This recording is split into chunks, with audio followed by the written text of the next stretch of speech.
اعوذ باللہ من الشیطان الرجیم، بسم اللہ الرحمن الرحیم۔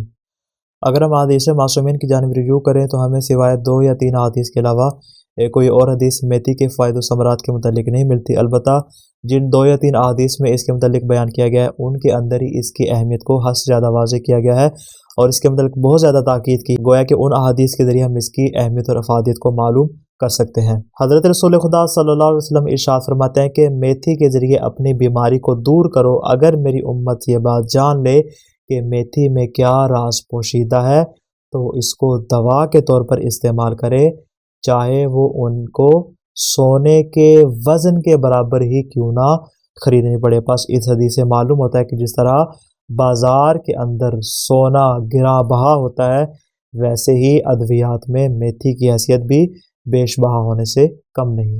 البتہ اس حدیث کے ذریعے جس طرح چونکہ حدیث کے ابتدا میں رسول گرامی اسلام نے ارشاد فرمایا کہ اپنی بیماری کو دور کرو، یعنی آپ نے بیماری کی تشخیص نہیں فرمائی، تو معلوم بظاہر یہی ہوتا ہے کہ جملہ بیماریوں کا علاج اس میتھی کے ذریعے کیا جا سکتا ہے۔ لیکن جب ہم دوسری حدیث کی جانب رجوع کرتے ہیں تو ان کے اندر فقط کچھ چند ایک بیماریوں کے نام ذکر کیے گئے ہیں کہ جن کا علاج میتھی کے ذریعے کیا جا سکتا ہے، کہ جن میں جوڑوں کا درد، معدے کی ہوا اور اس طرح جو معدے کے دیگر مسائل ہیں ان میں بھی اس کو استعمال کرنا بہت زیادہ مفید فائدہ ہے۔ دعائے خالق دو عالم سے کہ وہ ہمیں ہر قسم کی بیماری سے محفوظ فرمائے۔ والسلام علیکم ورحمۃ اللہ وبرکاتہ۔